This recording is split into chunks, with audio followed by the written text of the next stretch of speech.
Ini yang tadi kita lihat di terakhir ya. Halo. Hai Brian.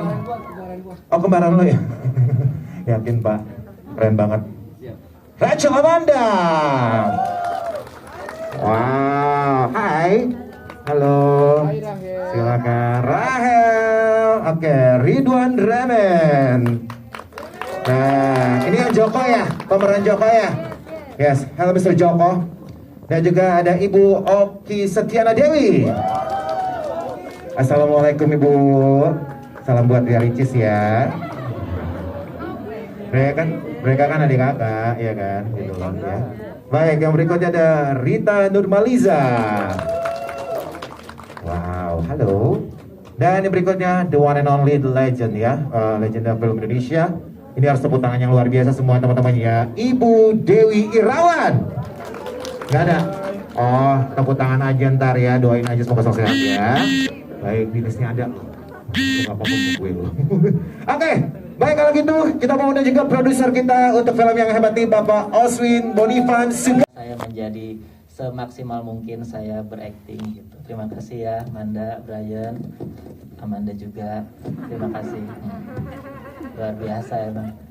Ada yang mau tahu lagi tentang saya nggak? Nggak. Oke, nanti Udah, ya? kita ada tanya jawab. Oh iya. Terima kasih Pak. Itu aja dulu ya. Di sini hadir juga seorang sutradara, Beni Setiawan, tapi dia di sini menjadi penulis skenario. Kalau Anda semua rajin menonton layangan putus, inilah. Maaf saya mempromosikan film lain, tapi saya suka dengan skenario film ini yang ditulis oleh Beni Setiawan. Silakan Mas. It's my dream. Assalamualaikum warahmatullahi wabarakatuh.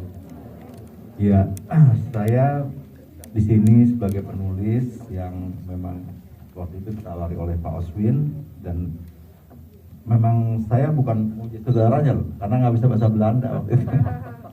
Jadi memang hanya menulis, dan saya senang sekali karena menulis sesuatu yang baik ya, maksudnya ada misi tentang religinya. Dan Mbak Rumi di situ saya diskusi banyak dengan Pak Oswin sampai dengan Hadra itu di rumah saya berhari-hari ya Pak ya, untuk menulis ini. Dan alhamdulillah akhirnya semua bisa terlaksana dengan directing Hadra yang saya rasa luar biasa sekali di saat pandemi ya.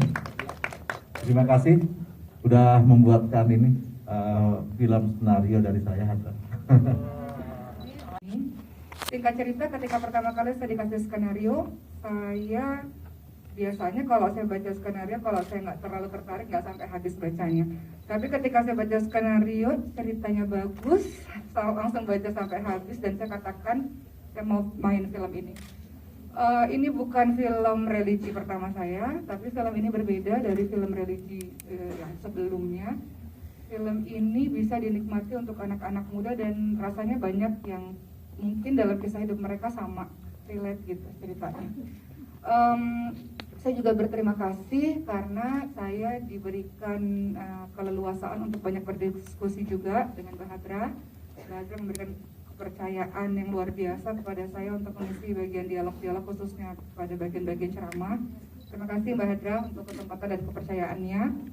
Dan kemudian selama proses syuting itu mungkin teman-teman juga setuju, banyak juga yang kita celutukan yang sebenarnya nggak ada di skenario ya. Jadi celutukan lucu-lucu itu juga sebenarnya banyak nggak ada di skenario. Jadi banyak yang kita akhirnya ketawa sendiri juga gitu. Jadi banyak cerita-cerita menarik selama proses syuting. Dan yang paling penting dari proses syuting ini, tadi sebelum ketemu sama teman-teman wartawan, kita juga udah saling bicara satu sama lain. Banyak yang mengalami, mereka mendapatkan spiritual journey-nya lewat film ini. Banyak yang pemain-pemain yang berubah lebih baik, mendapatkan pengalaman spiritualnya lewat film ini. Jadi kalau pemain-pemainnya saja mendapatkan pengalaman spiritual dan mereka menjadi lebih baik dalam berbagai macam hal, mudah-mudahan kami berharap juga yang nonton jadi banyak yang berubah juga, insya Allah. Jadi bahagia Pak karena bisa dapat kesempatan untuk bermain film yang insya Allah saya yakin bisa merubah banyak orang juga, insya Allah. Ya, makasih Mbak Oki. Nawarin untuk project ini karena aku sebelumnya memang belum pernah ngambil project yang temanya tuh drama religi ya. Nah, terus juga dari segi karakternya si Khadijah sangat-sangat menarik. Di sini Khadijah kan jadi orang Belanda asli gitu kan, yang artinya mu'alaf, mendapatkan hidayah.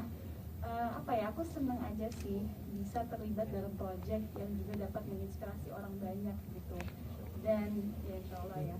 Dan jadi beban tersendiri juga sih sebenarnya gitu kan, memerankan sosok Khadijah yang membawa banyak sekali pesan penting gitu untuk banyak orang.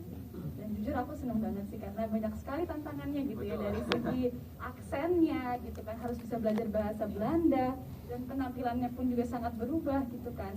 Hampir 90% ya di sini aku menggunakan hijab juga kan gitu. Suatu hal yang sangat baru mungkin untuk penonton sih. Jadi aku berharap film ini dapat menginspirasi orang banyak sih. Amin. Oke, demikian tadi secara singkat dari semua pemain, artisnya, dan juga sutradara, penulis skenario novelnya. Sekarang saya persilakan teman-teman wartawan untuk bertanya. Tapi justru dari film ini saya belajar bahwa setiap orang tuh punya jalannya masing-masing, punya waktunya masing-masing untuk spiritual path-nya masing-masing lah gitu. Jadi justru dari film ini aku belajar gitu, kayak kita tuh nggak boleh dengan mudah menghakimi orang dengan apa yang mereka gunakan segala macam, karena waktu itu akan datang pada waktunya gitu loh, saat yang tepat gitu, pencahayaan dalam hidup gitu. Jadi kayak di sini kan Kamala later on gitu kan, in life it happens to her gitu. Jadi semua orang punya waktunya masing-masing dan caranya masing-masing dalam menjemput kebaikan. Itu dari aku. Terima kasih, Ros. Jawaban yang itu yang tepat. Oke. Pertanyaan kedua tadi, maaf aku agak tidak menangkap sih sebenarnya tentang naskah yang lebih serius ya.